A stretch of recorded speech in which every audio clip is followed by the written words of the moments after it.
Good morning, students. I am Subramani, Associate Professor from Thandai Periyar Government Institute of Technology, Vellore. In this video lecture, we will see sentence structure. Already you have studied the sentence structure in your 12th standard and in lower classes. Let us recall what you have learned and in this video lecture.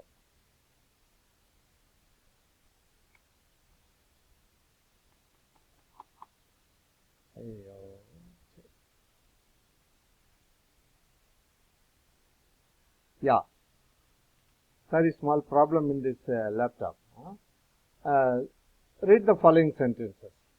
The carpenter repaired the broken chair, which is broken. If I run fast, Rama bought a doll. In these four sentences, tell me which sentence gives you complete meaning. Which sentence doesn't give you complete meaning? First sentence, the carpenter repaired the broken chair. Do you get complete meaning? Yes.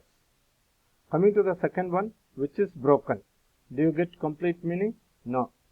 Third sentence, if you run fast. Do you get complete meaning? No. Fourth sentence, Rama bought a doll.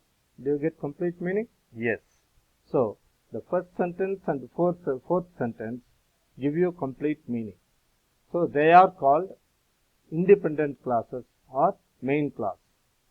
The second and third, which do not give you complete meaning, they are called dependent clause. Those are not called a sentence. Now, you identify the main clause and dependent clause or independent clause or dependent clause. The first one, the dog ate brownies. After he went to the party, he went to the library. While he was at the dance, she ate blueberries, though he ate hot dog. I have given you 6 sentences. Right? Which are main clause, which are subordinate, dependent clause. The first one, the dog ate brownies, complete, it gives complete meaning. So, independent clause or main clause. After he went to the party, incomplete meaning, so dependent clause. He went to the library, complete meaning, so independent clause or main clause. While he was at the dance, this is incomplete meaning, so independent clause, dependent clause. She ate blueberries, complete meaning, so independent clause or main clause. Though he ate hot dogs, incomplete meaning, so dependent clause or subordinate clause. Okay. Thank you. Now let us go to the next video. Now you see, the dog ran. It is an independent clause. When you have only one independent clause or main clause, we call it as simple sentence. You read the second sentence. The dog ran and he ate popcorn. Here we have two independent clauses or two main clauses. When two main clauses are joined by a conjunction, it is called compound sentence. Then the third one, after the dog ran, he ate popcorn. Here we have one main clause, one subordinate clause. When a sentence has one main clause, one or more subordinate clauses, that is called complex sentence. Go to the fourth one. After the dog ran, he ate popcorn and he drank a big soda. In this sentence, we have two main clauses and one subordinate clause. When we have two main clauses joined by a conjunction and a subordinate clause, one or two, more than one subordinate clauses, it is called compound complex sentence. That's all. Okay. Shall we go to the next slide? Okay. Now you see, these are the examples for simple sentence. A simple sentence has one subject and one predicate. Predicate means verb and the other words followed by the verb. One independent clause. In fact, an independent clause itself is a simple sentence. Here are some examples. She jumped. The cheetah ran. He ran to the gas station. He ate dinner. These are the examples for simple sentence. Now, compound sentence.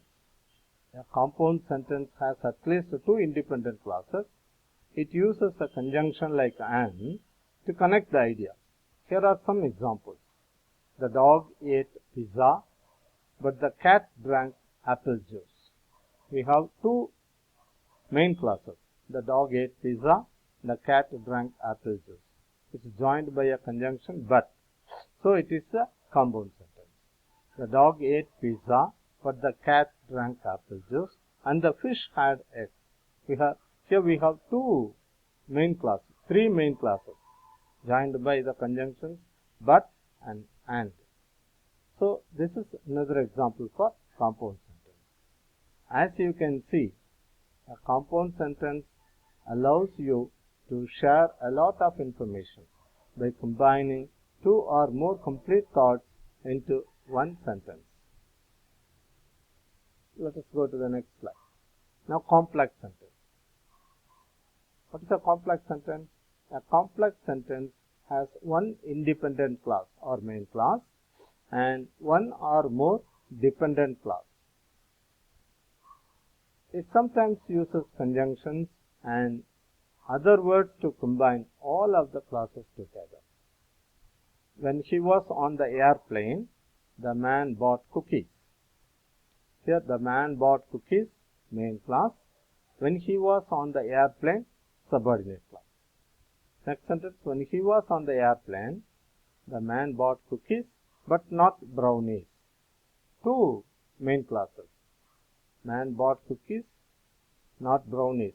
Two clauses joined by conjunction. And we have one more subordinate clause, when he was on the airplane. So, another example for complex sentence. A great way to make sentence more detailed is by adding dependent clauses, which could be sentence on their own. So, complex sentence let us add information to simple sentence. Here is about compound complex sentence. A compound complex sentence has two or more independent clauses, that is main clauses, and at least one dependent clause. It can have more than one. So, it uses conjunctions to combine two complete sentences and at least one incomplete sentence. Here is an example. The girl smelled cookies which were baking at home. So, she ran all the way there. The result of combining the three clauses and the conjunction is a compound complex sentence. That is both informational and easy to understand. The independent clauses give the main information and the dependent clause gives details. Shall we see few more examples? Now, a test for you. Which type of sentence combine two independent clauses? Two independent clauses. Is it simple, compound, complex, or all the above? Two independent clauses? Definitely, it is a compound sentence. Which type of sentence can have two or more independent and dependent clauses? Two or more independent and a dependent clause. Two or more main clauses and a subordinate clause. Definitely, it is a compound complex sentence. Now, add a conjunction or conjunctions to make the following sentence clearer. The dog and the cat loved to eat ice cream. They liked going fish, searching for clovers. This is A. The dog and cat loved to eat ice creams. They liked going fishing and searching for clovers. B. The dog and cat loved to eat ice creams, so they liked going fishing, searching for clovers. The dog and cat loved to eat ice creams, and they liked going fishing, searching for clovers. The dog and the cat loved to eat popcorn, and they liked going fishing and searching for clovers. Among the four A, B, C, D, which one would be the correct one for adding conjunction? The last one, because all others they used comma. The first one, there is no comma, that's a conjunction. But there is not. So, fourth one, D is the correct one. Okay, that's all about this sentence structure. Thank you.